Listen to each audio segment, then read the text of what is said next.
acho que a maior dificuldade que a gente tem de fazer prevenção é por conta das nossas atividades, elas serem no campo, né? Elas serem no corpo a corpo, né? Elas serem atividades extramuros. Então, a gente ficou muito limitado, principalmente no início da pandemia, né? Porque a gente não sabia direito, né? Tinha muito medo de encostar em qualquer lugar, tinha pouquíssima informação sobre o vírus, e acho que isso nos acometeu de muito medo, né? E isso acabou, assim, a gente, num primeiro momento, a gente paralisou todas as atividades, né? Que necessitavam de ir para campo. Até porque, como as orientações para o Covid era, né, quarentena, distanciamento social, né, distanciamento entre as pessoas e tal, tinha toda essa dificuldade, né? Então, acho que a gente parou bastante, ficou bem difícil, porque não se falava de outra coisa, né? Acho que, e mesmo a gente aqui no programa, nós temos um WhatsApp, que é o WhatsApp da conversaria, que é uma linha que a gente não atende, a gente só fala por Zap, e que é para tirar dúvidas sobre STIs e tal. No começo, tudo que vinha era dúvida de Covid, né? Que é até natural, porque as pessoas estavam aí preocupadas com isso, né? Então, acho que a nossa maior dificuldade foi por conta do trabalho da prevenção ser, na sua maior parte, um trabalho de você ir a campo, quer seja para atividades corpo a corpo com aquela população, quer seja para oficinas, para treinamentos com outros profissionais, né? Não só da saúde, mas de outras áreas também.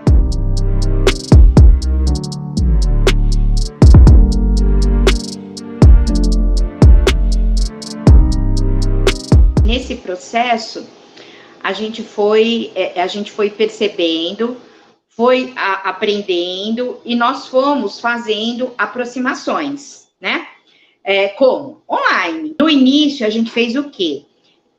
Então, nós soltamos um documento de recomendação, né? Para as pessoas ficarem em casa, e a gente fez o documento falando de prevenção do HIV, falando também da sexualidade, né? Porque seria ilusão da nossa parte achar que as pessoas iriam deixar de fazer sexo, né? Eu acho que elas até se seguraram um pouco, mas elas foram soltando, porque já faz 3 semanas que eu estou aqui em casa, e a gente foi percebendo que a gente tinha que falar de uma outra forma, né? Entendendo que algumas pessoas estavam, sim, né? Fazendo sexo, saindo. Então, a gente fez um documento de recomendação, falando das medidas de proteção do Covid, falando da prevenção ao HIV, falando, assim, que as pessoas exercem a sua sexualidade, mas para pensar em outras coisas, né? Fazer sexo com pessoas mais já do seu círculo ali de convívio, de amizades, enfim, alguma coisa, assim, muito também incipiente, porque, como eu falei, a gente tinha pouco conhecimento. Fizemos o que também? O que a gente percebeu, a gente falava assim, e os profissionais do sexo que vão para a rua, né? Que é o trabalho delas. Embora algumas instituições estivessem oferecendo cesta básica, a gente sabe que a pessoa não precisa só de comida, né? A pessoa precisa do dinheiro para pagar luz, para pagar aluguel, enfim, né? Para sobreviver. Aí nós chamamos algumas profissionais do sexo e fizemos reunião com elas para falar assim, como é que é isso, né? Como é que está essa situação para vocês trabalharem? Vocês estão trabalhando, não estão trabalhando? E aí foi muito interessante, porque a gente teve um rol de possibilidades, né? Fizemos várias reuniões com vários profissionais do sexo. E aí o que nós percebemos? Assim, que elas não estavam em casa, né? Elas continuaram trabalhando, né? Porque precisava trabalhar.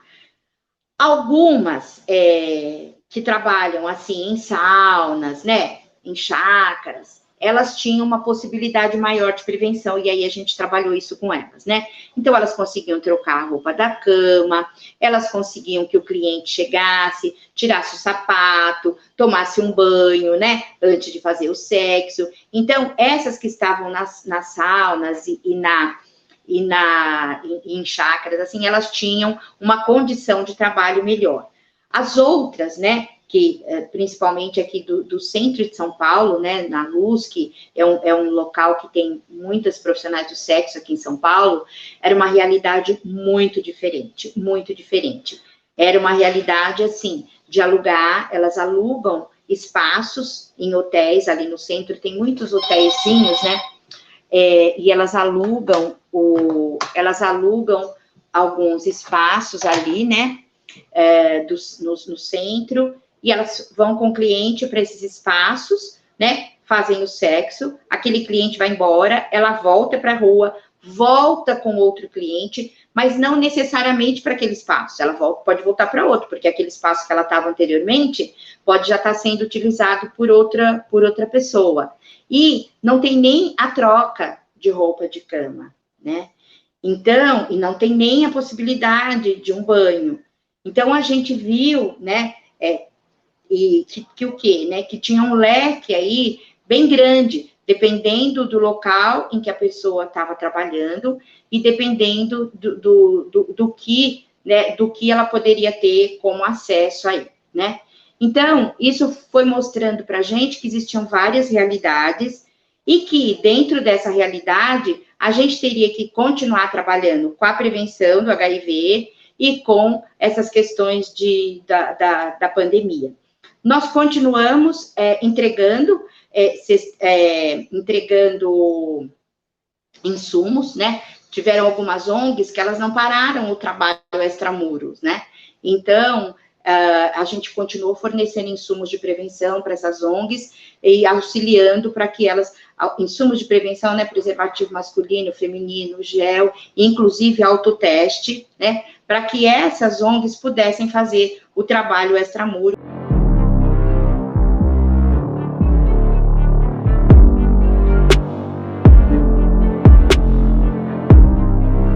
Logo no início, 17 de abril, né, que ele decretou a quarentena, a gente parou todos os atendimentos, né, assim, consultas de rotina, todas essas coisas, elas foram paradas, né, naquele primeiro momento, deixando só o quê? O atendimento emergencial.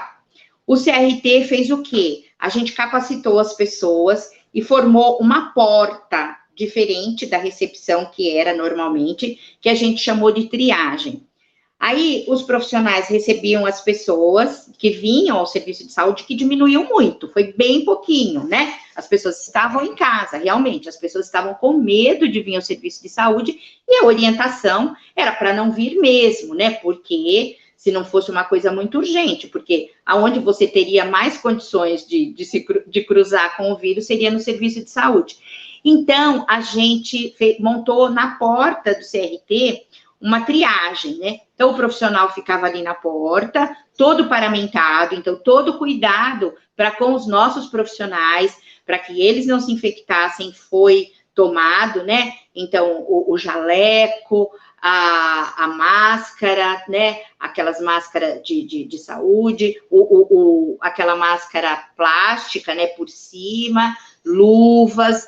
Então, tudo álcool gel o tempo inteiro ali, tudo foi organizado como eram as recomendações da Organização Mundial da Saúde. Tudo bonitinho, seguindo os protocolos todos. A pessoa chegava e esse profissional da porta perguntava o que ela veio fazer, né? E o que era a questão.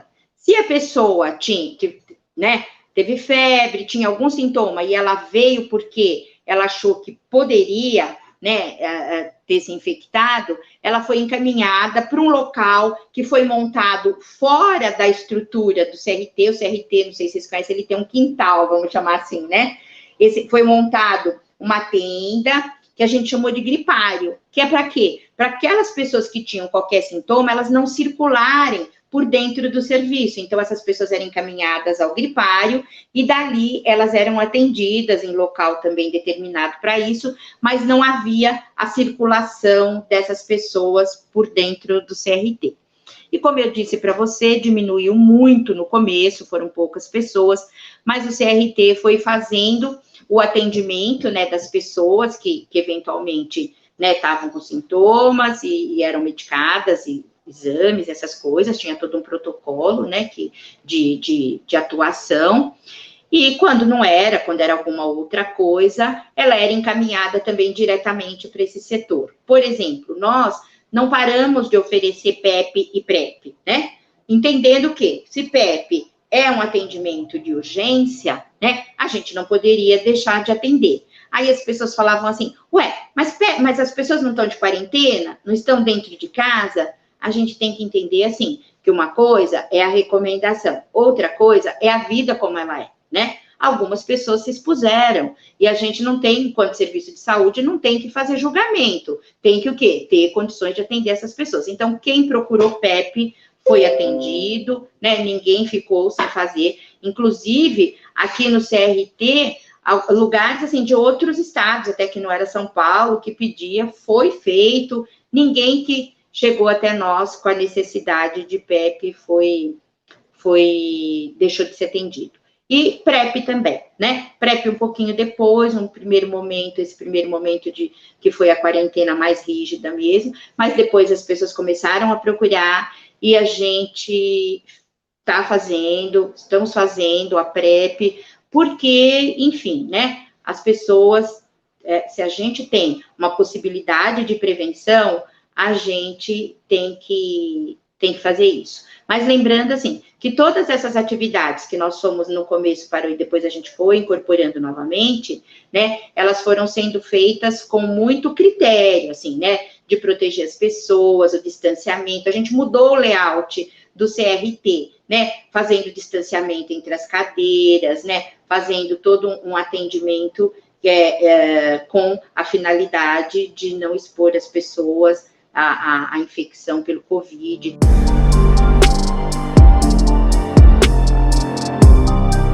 A gente montou uma cabine de testagem, né? E a pessoa que precisava fazer o teste, enfim, porque se expôs, porque estava preocupada, a gente ofertava o teste rápido, o autoteste, a pessoa entrava na cabine e podia fazer o seu teste ali mesmo. A cabine totalmente ventilada, uma coisa que, né, aberta assim para trás, com álcool gel, com uma mesinha que podia ser limpa com álcool gel, tudo direitinho, tudo organizado para que a pessoa não tivesse, né, não se infectasse. Então, a gente continuou aí a distribuição de autoteste. E uma outra coisa que a gente fez também, nós conseguimos, assim, uma parceria e conseguimos doação de algumas cestas básicas para entregar para pessoas HIV positivas que estavam passando necessidade e tal. E quando a gente entregava essa cesta básica, a gente mandava junto o autoteste e um bilhetinho, se a pessoa necessitasse demais, alguém que ela gostaria que testasse, enfim. A gente fez também esse trabalho. E uma outra coisa que a gente fez também, com esse sentido, a gente fez, né, com esse sentido, assim, das pessoas, de evitar ao máximo que as pessoas viessem ao serviço, mas sem prejudicar, né, aquilo que a pessoa estava necessitando naquele momento em termos de HIV. Então, o que a gente fez? A gente fez parceria com algumas ONGs para elas levarem o remédio para as pessoas HIV positivas, para elas não precisarem vir ao serviço.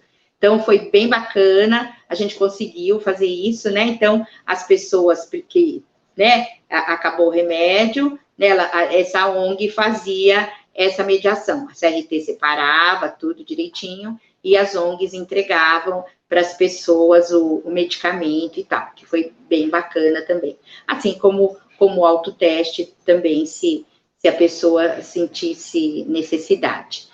E outra coisa também que a gente também fez para evitar que as pessoas viessem dar o medicamento por mais tempo, né? Então, a gente começou a fornecer medicamento por mais tempo, que era um jeito da pessoa não precisar sair de casa, ficar lá bonitinha e, né, e não ter que se expor no ônibus, no metrô.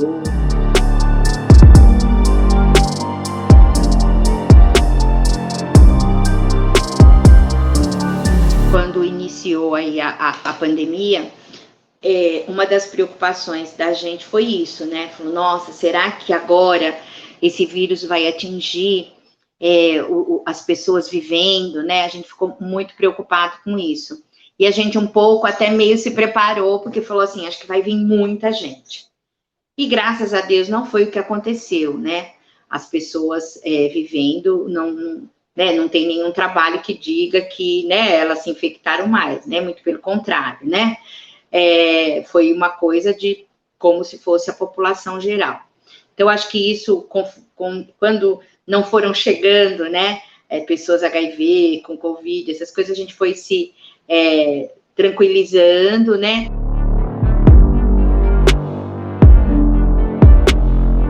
A gente vai fazer o lançamento agora, no dia 30 de novembro, o lançamento da campanha de prevenção do Dia Mundial, né, de 2020. Ela está focada no jovem e no jovem negro, né, negro, gay, e ficou linda, né, e eles trabalharam, a gente fez uma encomenda, assim, a gente queria fazer prevenção de uma forma mais leve, a gente queria fazer prevenção falando de solidariedade, falando de companheirismo, você precisa ver, ficou linda, e eles usaram o quê? Eles usaram sentimentos, então, eles usaram peças com amizade, com amor, sabe? Com solidariedade, com liberdade. E aí, através disso, passando as informações de prevenção ao HIV. E a gente vai fazer o lançamento via Zoom, né? No dia 30 de novembro, das 13h30 às 15 horas, para todo o estado de São Paulo. Então, essas peças, eles fizeram o formatinho para você colocar no Facebook, já colocaram o formato para o Instagram. Então, isso a gente oferta, esse material a gente oferta para os outros municípios do estado, né, que vão poder utilizar aí nas suas redes, vão ter uma coisa, né, cartazes bonitos para poder mostrar e para a gente fazer uma campanha online, mas que a gente leve a importância da prevenção ao HIV, leve o conhecimento da prevenção combinada, que a gente possa falar para esses jovens que existe PrEP, não precisa se infectar, que existe PrEP, se de alguma forma o preservativo não cabe em todos os contextos da sua vida, né, que fazer a testagem é importante. Então,